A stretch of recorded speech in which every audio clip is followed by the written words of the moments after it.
Sungguh indah berjalan bersamamu. Terlalu manis dan terlalu indah Tuhan. Terima kasih Tuhan buat hadirat-Mu saat ini. Kiranya kerajaan-Mu datang untuk memberkati kami hari ini Tuhan. Kuasa-Mu Tuhan bekerja untuk melawat setiap pribadi kami pagi ini. Kami manusia biasa penuh dengan kelemahan dan keterbatasan. Tetapi kami membutuhkan firman Allah yang memampukan hidup kami Tuhan. Untuk kami melangkah di dalam dunia yang penuh dengan Tuhan penderitaan dan persoalan hidup. Hanya lewat bimbingan Roh Kudus-Mu Tuhan, membuat kami bersuka cita di dalam Engkau Bapa. Terima kasih buat hadirat-Mu saat ini. Terima kasih Tuhan.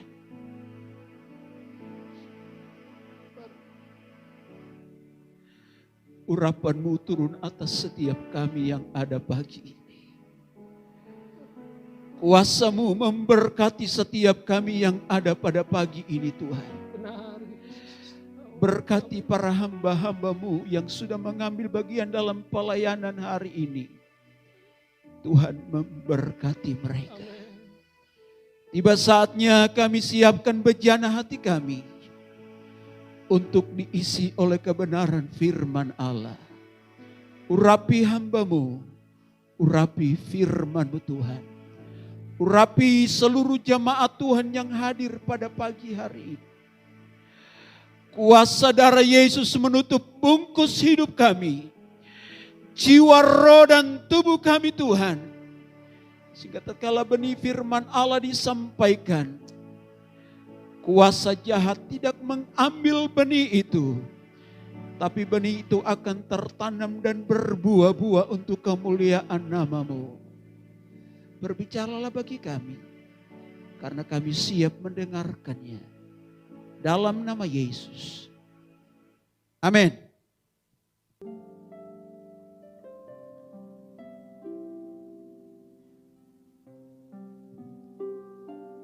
Shalom. Puji Tuhan, selamat pagi dan salam sejahtera bagi kita semua pada pagi hari ini. Bersyukur karena lewat kebaikan Tuhan, Tuhan mempertemukan kita untuk kita bersama-sama memuji Tuhan, menyembah Tuhan pada pagi hari ini. Terima kasih buat Bapak Gembala dan Ibu Gembala yang hari ini mempercayakan saya untuk melayani saudara lewat pemberitaan firman Tuhan. Baik saudara-saudara, waktu yang ada, mari kita pakai untuk belajar bersama-sama tentang kebenaran firman Allah pada pagi hari ini. Baik, kita buka di dalam kitab Yesaya.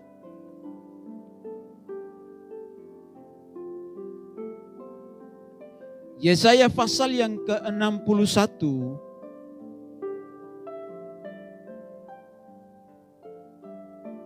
Ayat pertama dan ayat yang kedua.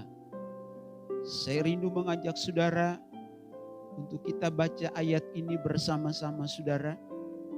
Yesaya 61 ayat pertama dan ayat yang kedua. Baik. Hitungan ketiga kita baca ayat ini bersama-sama. Yesaya 61 ayat 1 dan 2. 2, 3. Roh Tuhan telah ada padaku, karena Tuhan telah mengurapi aku. Ia telah mengutus aku untuk menyampaikan kabar baik kepada orang-orang sengsara dan merawat orang-orang yang remuk hati, untuk memberitakan pembebasan kepada tawanan dan kepada orang-orang terkurung kelepasan dari penjara, untuk memberitakan tahun rahmat Tuhan dan hari pembalasan Allah kita untuk menghibur semua orang berkabung. Puji Tuhan, saudara-saudara yang terkasih di dalam Yesus Kristus Tuhan. Lewat pembacaan Alkitab pada pagi hari ini, saudara-saudara, ini merupakan satu nubuatan Yesaya mengenai pemulihan. Sekali lagi, ini merupakan nubuatan Yesaya mengenai pemulihan. Tetapi saudara-saudara, dari perikop ini, saudara-saudara yang terkasih, diawali dari penggambaran tentang Trinitas, yaitu Bapa, Anak, dan Roh Kudus. Dan saudara-saudara, kalau kita memperhatikan ayat yang pertama ini, dia berkata, Roh Tuhan Allah ada padaku, oleh karena Tuhan telah mengurapi aku. Saudara, kalau saudara memperhatikan kataku, saudara-saudara, secara harafiah ini menunjukkan kepada pribadi Yesaya sendiri. Tetapi saudara-saudara yang terkasih, karena dia memakai kata mengurapi aku, ini berbicara mengenai pribadi Kristus sendiri. Pribadi Mesias itu yang diurapi, yang dalam bahasa aslinya yaitu Amasia. Nah, saudara-saudara yang terkasih, bagaimana Kristus memberikan tugas kepada saya dan saudara. Tugas ini harus dilakukan. Orang yang diurapi. Yesaya mendapat panggilan itu, saudara. Yesaya menerima ini. Dan saudara-saudara, bukan saja Yesaya, tetapi saudara mengingat baik-baik, yang diurapi itu adalah harus menyampaikan kabar baik. Yesaya diutus untuk menyampaikan kabar baik. Dan saudara pun yang diurapi oleh Tuhan harus menyampaikan kabar baik itu. Saudara-saudara, kita sadar, harus tahu bahwa pribadi kita adalah orang-orang yang telah diurapi oleh Tuhan. Saya dan saudara adalah orang-orang yang sudah diurapi oleh Tuhan dan harus menyampaikan kabar baik. Dan saudara-saudara, menyampaikan kabar baik itu bukan saja tugas seorang hamba Tuhan. Bukan saja tugas seorang majelis gereja. Bukan seorang tugas pelayan-pelayan Tuhan. Tetapi saya dan saudara adalah orang-orang yang sudah dipanggil menjadi tubuh Kristus. Harus menerima pengurapan itu. Dan saudara harus mengabarkan kabar baik kepada siapa saja. Saudara, kita gereja Pantai Costa di Indonesia ini yang selalu mengandalkan kekuatan Roh Kudus. Dan saya yakin bahwa saudara hidup di dalam pengurapan Tuhan. Saudara ada di dalam pengurapan Tuhan. Maka saudara-saudara, saudara harus menyampaikan kabar baik itu.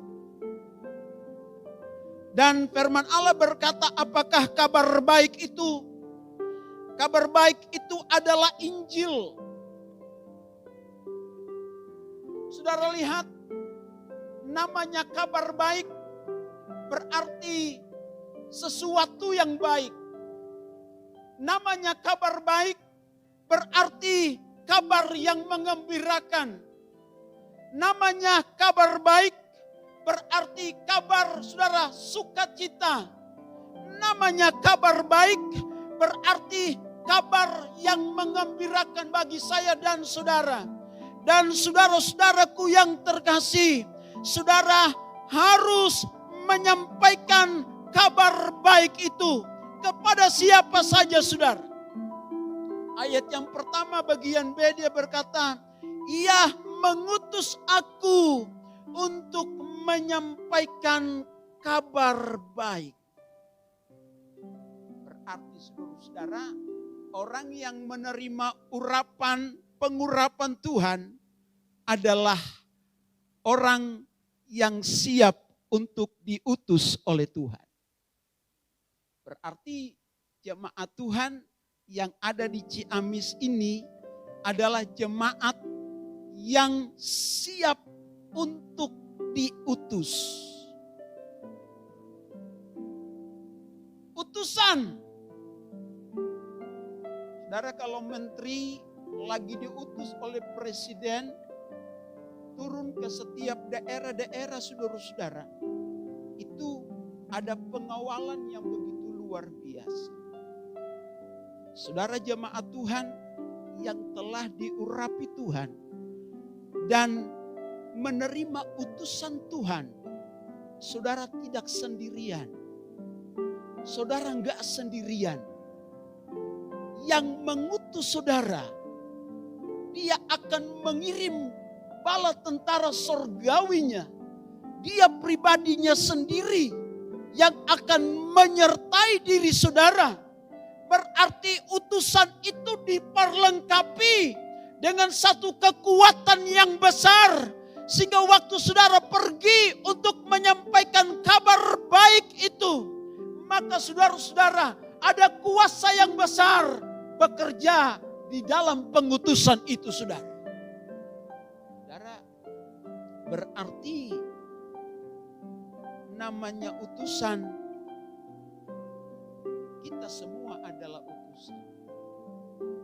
Bukan pendeta saja yang diutus untuk menyampaikan, saudara, tidak. Sekarang ini bukan lagi pendeta, ini bukan pekerjaan pendeta lagi.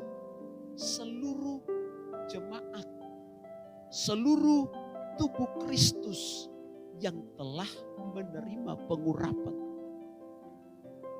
Saya percaya yang duduk hari ini sudah dipenuhi dengan Roh Kudus, bukan? Amin. Itu tandanya pengurapan Tuhan sudah terjadi atas diri saudara. Dan saudara siap untuk mengalami, pergi untuk memberitakan kabar baik itu.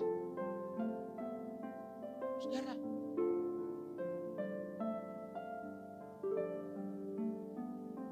yang terkasih di dalam Yesus, jangan lupa saudara, kalau kita utusan bukan sekedar menjadi anggota jemaat yang hanya datang duduk, tiap minggu datang duduk memuji Tuhan, duduk tenang mendengarkan firman Allah, selesai pulang, minggu berikutnya datang lagi. Keadaan kita seperti itu terus. Datang memuji Tuhan, mendengar firman Allah, lalu saudara-saudara kita pulang hanya seperti itu saja. Tetapi orang yang telah menerima pengurapan itu harus siap untuk diutus oleh Tuhan. Dan saudara-saudara mengabarkan kabar baik kepada banyak orang yang sementara membutuhkan sukacita, membutuhkan pengalaman roh dari saudara, membutuhkan sesuatu yang dari Tuhan untuk membebaskan, untuk memulihkan, dan pekerjaan roh itu yang akan membuat setiap pribadi yang mendengarkan kabar baik itu akan terbebas dari setiap ikatan yang saudara-saudara mereka alami. Baik itu ikatan-ikatan kesusahan, ikatan-ikatan saudara kekhawatiran, ikatan-ikatan dosa. Waktu mereka mendengarkan kabar baik itu, maka kuasa Roh Kudus bekerja di dalam pemberitaan Injil itu saudara. Sehingga semuanya mengalami sukacita di dalam Tuhan. Saudara-saudara yang terkasih di dalam Yesus Kristus. Yesaya, dia mencatat saudara-saudara.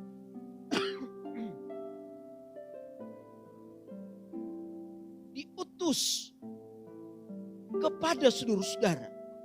Diutus pertama kepada orang-orang sengsara.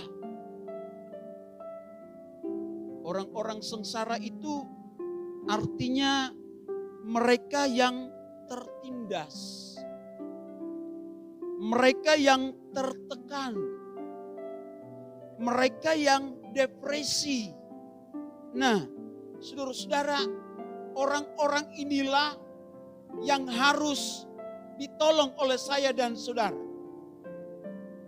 Orang-orang yang mengalami depresi, saudara. Depresi ini kata lainnya apa, saudara? Stres. Stres, saudara. Tidak menutup kemungkinan di dalam gereja Tuhan pun ada roh-roh yang seperti ini yang melanda umat-umat Tuhan. Ada banyak umat-umat Tuhan yang mengalami pengalaman roh-roh seperti ini, saudara.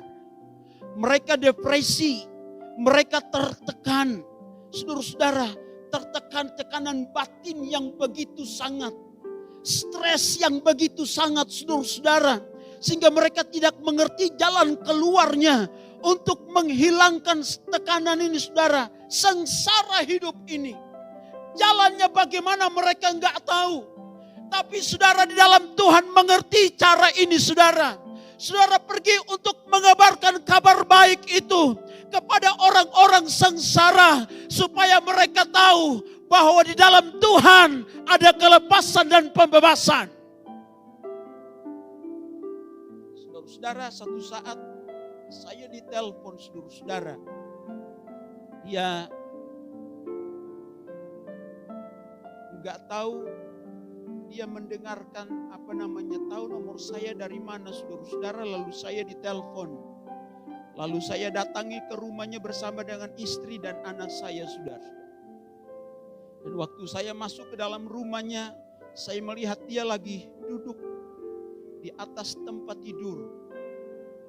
Saudara-saudara, lalu saya bertanya, apa yang harus saya perbuat kepada Bapak? Dia bilang, saudara-saudara, saya pengen sembuh. Karena apa, saudara? Udah bertahun-tahun dia mengalami sakit yang begitu sangat, yang membuat dia stres. Sudah berobat kemana-mana, saudara-saudara, tapi tidak datang kunjung kesembuhan itu. Saudara-saudaraku yang kasih, dan dia berkata bahwa saya begitu tertekan sekali. Semuanya saya udah perbuat, saya udah lakukan. Tapi tidak ada jalan keluar, saudara-saudara. Saya bilang, Pak, saya bukan dukun. Saya ini pendeta. Saya ini pendeto. Saya bilang, saudara-saudara. Tugas saya hanya berdoa. Tidak ada jampi-jampi. Tidak ada ritual-ritual khusus. Hanya cukup Bapak percaya Yesus. Buka hatimu buat Yesus. Yesus yang akan menyembuhkan Bapak.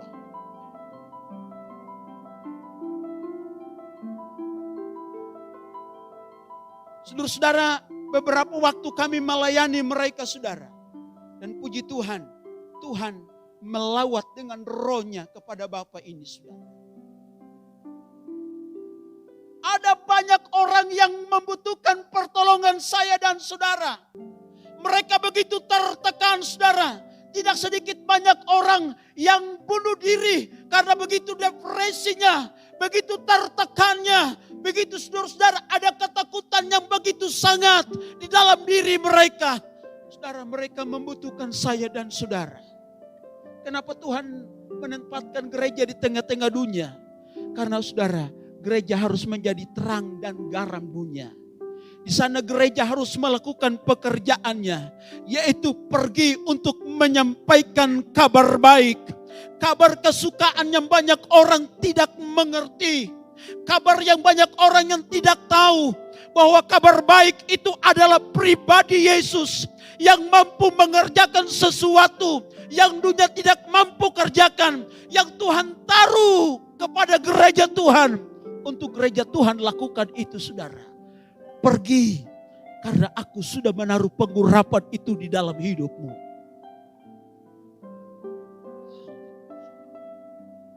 Nah, saudara-saudara yang terkasih dalam Yesus Kristus, ini menjadi pekerjaan kita semua. Ya, mungkin saudara berkata, iya Pak Pendeta, tapi saya nggak bisa lakukan apa-apa. Saudara lihat, kalau udah ada pengurapan Tuhan, kalau saudara minta kepada Tuhan, Tuhan pasti berikan kemampuan kepada saudara. Pasti, saudara. Roh ini, kita punya Roh Kudus ini luar biasa sekali. Di saat kita tidak mampu, di saat kita tidak berdaya, ada kemampuan dari Tuhan. Roh Kudus memberikan kemampuan kepada saudara untuk melakukan, saudara-saudara, pekerjaan ini kepada banyak orang. Saudara, mungkin waktu kita melakukan ini, kita dalam keadaan sakit. Lalu saudara mungkin berkata, saudara-saudara, bagaimana mungkin saya bisa melakukan itu? Tapi saudara ingat, waktu dalam keadaan lemah tubuhmu dan saudara melakukan itu, saudara-saudara, saudara mendoakan orang-orang yang sengsara itu. Tatkala saudara waktu kita mendoakan dia, orang itu mengalami kesembuhan dan saudara yang sakit pun disembuhkan oleh Tuhan. Saudara, saya punya pengalaman seperti itu, saudara.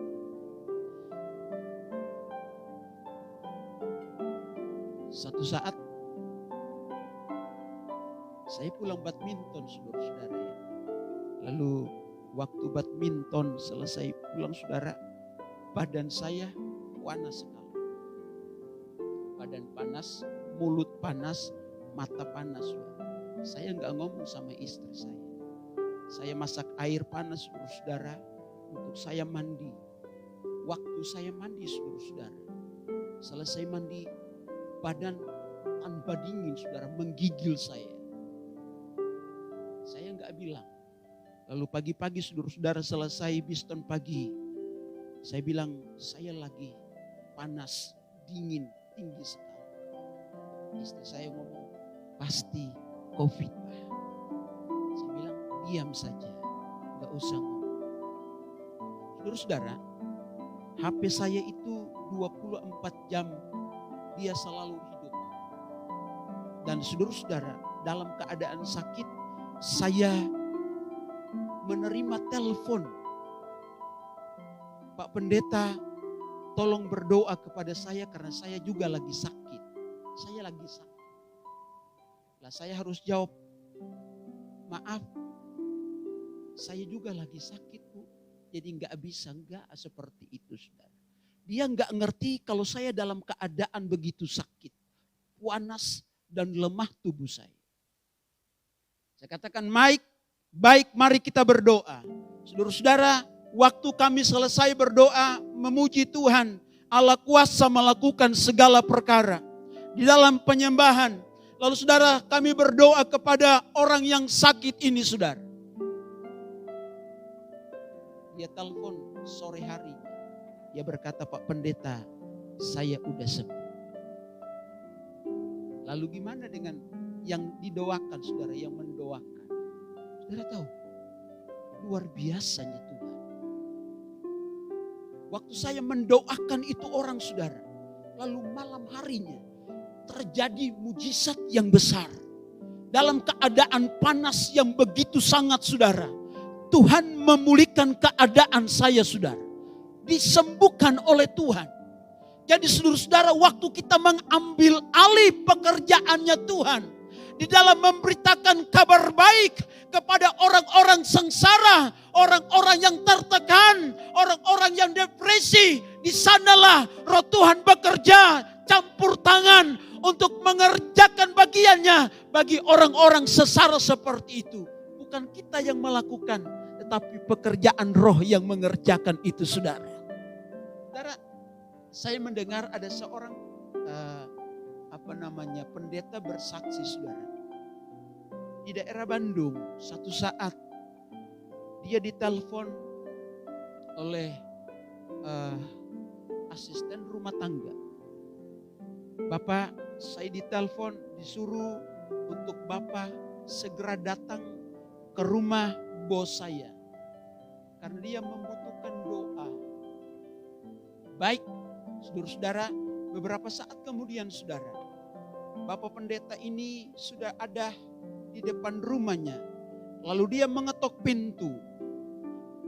Keluarlah, saudara-saudara, asisten pembantu yang tadi menelpon. Dan saudara-saudara yang terkasih, dipersilakan untuk dia masuk, saudara. Pintu kamar enggak dikunci. Lalu dia masuk berjumpa dengan seorang ibu. Ibu ini begitu cinta Tuhan. Dia cinta Tuhan luar biasa sekali, saudara.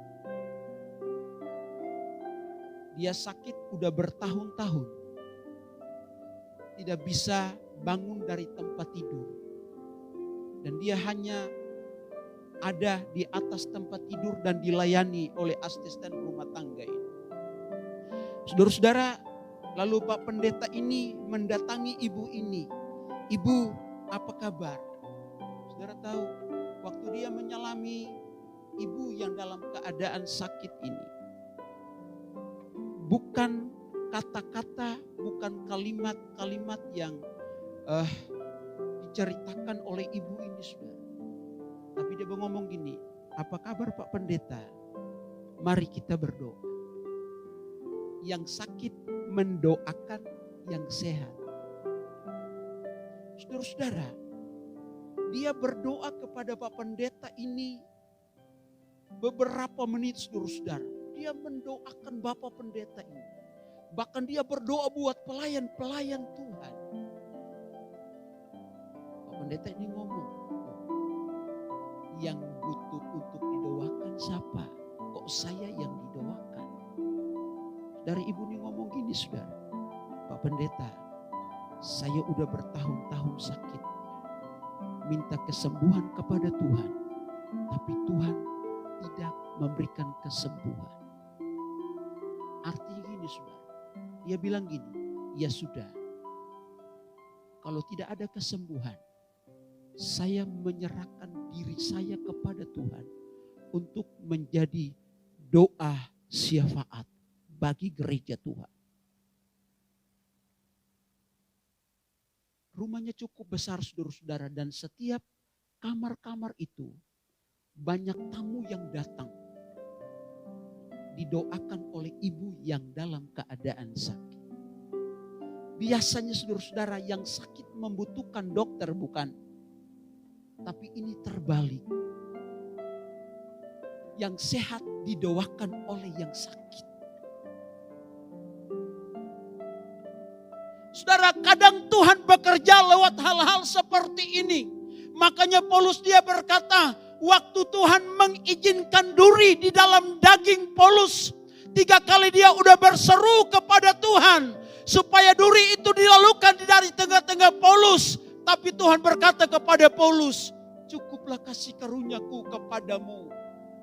Justru di dalam kelemahan tubuhmu, kuasaku bekerja menjadi sempurna di dalam hidupmu. Jadi saudara-saudara, untuk mengabarkan berita baik ini kepada orang-orang sengsara. Mereka membutuhkan gereja Tuhan. Siapa gereja? Saya dan saudara. Banyak sekali saudara, di tetangga saudara, di kiri kanan saudara, di tempat di mana saudara berada, banyak orang-orang sengsara seperti ini. Mereka depresi seperti ini saudara.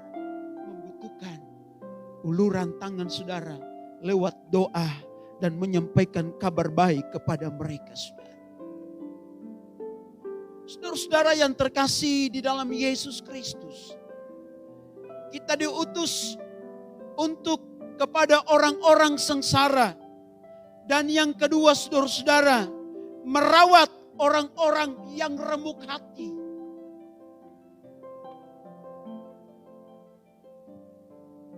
Saya saudara, berikan contoh gini saudara.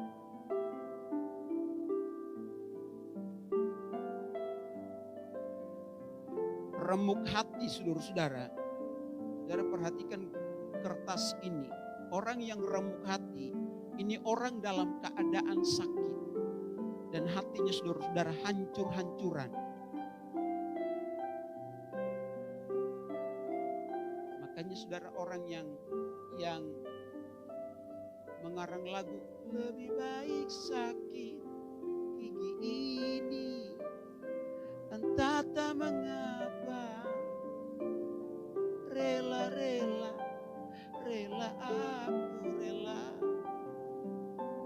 Gak ngerti dia saudara, sakit gigi itu bagaimana, sakit hati itu bagaimana saudara. Namanya sakit ya tetap sakit saudara-saudara. Gak mengalami dia saudara-saudara. Apa itu sakit gigi? Sakit hati saudara-saudara. Orang lagi dalam keadaan sakit, remuk. Membutuhkan penyembuhan. Sakit gigi, minum obat sakit gigi hilang. Piye sakit hatinya saudara? Diobatin pakai apa saudara? Ibu-ibu pernah disakiti? Halo? Disakiti sama siapa saudara? Sama suami kan? Suami-suami pernah disakiti sama istri? Oh haleluya. Sakit. Tetapi saudara-saudara, kita mengerti jalan keluarnya. Orang yang dalam keadaan remuk hatinya membutuhkan perawatan rohani. Saudara-saudara, jasmani tidak bisa menyembuhkan. Hanya pekerjaan rohani yang dapat untuk menyembuhkan yang sakit remuk hati itu. Kita dapat membutuhkan, dapat mengerjakan itu saudara.